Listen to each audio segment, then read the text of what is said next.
I closed all of my activity rings every single day for the last year, and all I got was this lousy video idea. Hi. I have a pretty long and interesting history with the Apple Watch. Starting when I was 15, I saved up all summer and purchased my first Apple Watch, the Series 1, 38mm Sport Edition in black. Then shortly after, I upgraded to the Apple Watch Series 2 for the waterproof capabilities, and unfortunately I shattered that one, so then I had to upgrade to the Series 3, which has been dwelling on my wrist for a little over a year now. Despite using an Apple Watch for 4 years and some change, I didn't get into the health and wellness capabilities of it until about June of last year, so I guess before that I really used it for, I don't know, its capabilities beyond that are kind of limited, not gonna lie. Subsequently last summer, I also shattered my Series 2 watch, as I mentioned before, so then I was a little torn on what to do when I ended up upgrading to the Series 3 watch with the justification that I use it for health and wellness purposes. So when I got it, I originally set a goal for myself of closing all of my rings every single day for a month, then I did it another month, and then soon I came up with the goal of doing it for an entire year. And as of June 22nd, 2019, I have closed all of my activity rings every single day for a year. I guess this is just gonna be kind of like my experience with the Apple Watch activity slash coaching slash all of that stuff. Kind of a snooze fest of a video, but hey, whatever. The first thing I would say about the Apple Watch health and wellness capabilities that I absolutely love is that it is really accessible to everybody. I'm somebody who very much feels intimidated by the whole like exercise and wellness and fitness and everything like that. I feel like there are people who like really go in, and I just feel like it's something that like I don't really identify with, and it's kind of intimidating. It's a little bit scary, like, because people are like so obsessed with it. But I think one of the things that's nice about the Apple Watch is it's very personalized, so you can set it to whatever goal that you want and it'll still encourage you nonetheless, even if your goal isn't like burning 900 calories every single day and waking up at 5 a.m. and exercising. Whatever steps that you feel are appropriate towards living your best life, it allows you to do that through the settings. Personally, my settings I kept kind of low because I wanted to be able to close all of my rings every single day for a year. So my move goal is 420 calories. I kept my move ring relatively low because my exercise routine consists of 5 days on, 2 days off throughout the week. So I wanted to be able to not only close my rings on my on days, but also on my off days. I kept my exercise rings at 30 minutes, which I just think is a pretty standard benchmark, what I feel like I should strive for. And then my stand hours I kept at 12. The stand ring definitely was probably the ring that I have the most like love-hate relationship with. I love it because it keeps me from being a total couch potato on my off days, but I hate it because it keeps me from being a total couch potato on my off days. But moving back into kind of accessibility for everybody, obviously those are my settings that I use, and they're not too like crazy over the top, but they work for me. But that's okay, and it encourages me to still get those goals done even though they may not be the most ambitious. I'm kind of rambling on this point.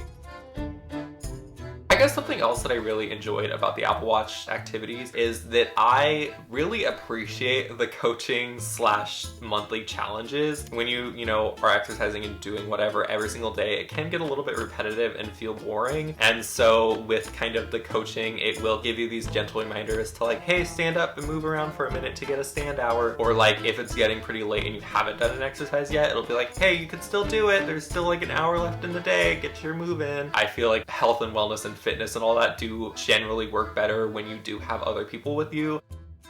But if it is kind of more of a personal thing for you, as it is for me, it does feel kind of like there's another person there cheering me on. Unless I really think about it, then I'm like, oh, that's just a computer and that's an automated message, and like really it doesn't care what I do. At surface level, it's cheering me on, and that's great. Also, the monthly challenges do really help out a lot for me, whether that be to, you know, get a certain amount of exercise minutes every single month, or, you know, double my move goal a certain time every single month. And it kind of varies between month to month. I'm filming this on August 1st, so I got my August challenge today, which is to double my move goal 23 times this month, you know, and like that's something that obviously I'm gonna work for to be able to get that badge. I guess another thing that I would say about this whole like journey is this wasn't like a weight loss journey. Obviously, like if it was, I would have probably been a little bit more ambitious, as I said before, but definitely one of the things that I did notice, as well as like overall kind of health and wellness improving, also was the mental health aspect of things as well. I think I've mentioned this a couple times, but I've had a pretty difficult last year that I feel like I handled very well and kind of kept my calm and kept my composure and didn't let it get to me that much. I feel like part of that does have to do with like a mindset switch, but also part of that does come from like being active and taking care of myself does really help with that. And it also does give me something that like at least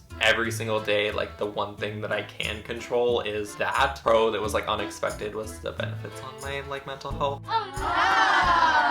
But also like results may vary, everybody's different. It just did that for me, so I figured I would throw it in the video. I guess something that like is kind of weird that it did is, first of all, I have like, and I think my camera's overexposed, so like you can't really tell, but I have like kind of a tan line. I'll put a picture in here. But also I have like a weird like indent on my arm where my Apple Watch is, like, because I've been wearing it for so long and you're supposed to wear it fairly tight, so it does kind of create like this little deformity in your wrist. So definitely if I were to like take off my Apple Watch today and stop wearing it, I would have to deal with kind of a weird looking wrist and also like a pretty gnarly tan line in the almost exact shape as an Apple Watch. I don't know, not a pro or a con, but just like something that like happened just naturally from having to wear this thing every single day for an entire year. I guess moving into some cons that I noticed about the whole Apple Watch activity tracking. The first being the reliability. Sometimes I felt like it overestimated what I was doing. I guess a good example for reliability would be when I'm sitting down and filming. I'm very expressive and I talk with my hands a lot and talk pretty fast. So at the end of filming, I always have like between like 10 and 20 exercise minutes just from sitting down and filming a video. But like I'm not exercising, I'm sitting in a static position, just moving my hands a lot. And also I guess another example would be like the stand hours.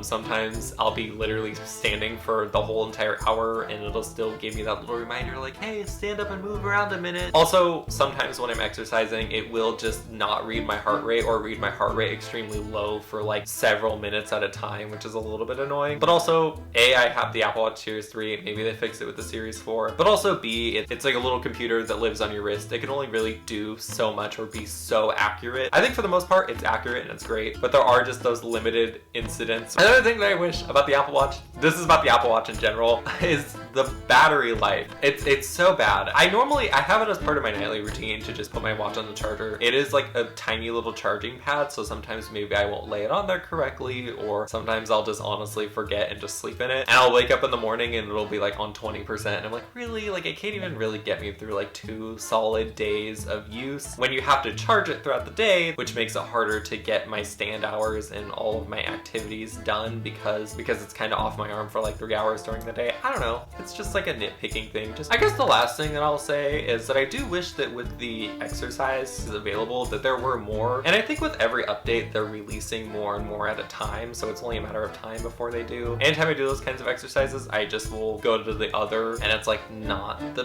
best. So I guess those are kind of my thoughts about the Apple Watch activity tracking after closing my rings for an entire year. I think it's great. The cons that I brought up aren't too big of a deal on the everyday kind of functions, and I think overall at the end of the day it does a fantastic job of promoting really anybody to living a more active lifestyle. Yeah, I don't know. I guess that's that. I closed my Apple Watch rings for an entire year. I can make this video now. I don't know if you got to this point in the video, make sure to go down there and leave a thumbs up and also subscribe. Post new videos every single week. Other than that, I hope you have a wonderful day, night, whatever time it is, whenever you're watching this. And sorry for kind of the snooze fest of a video where I'm just talking about this. Bye!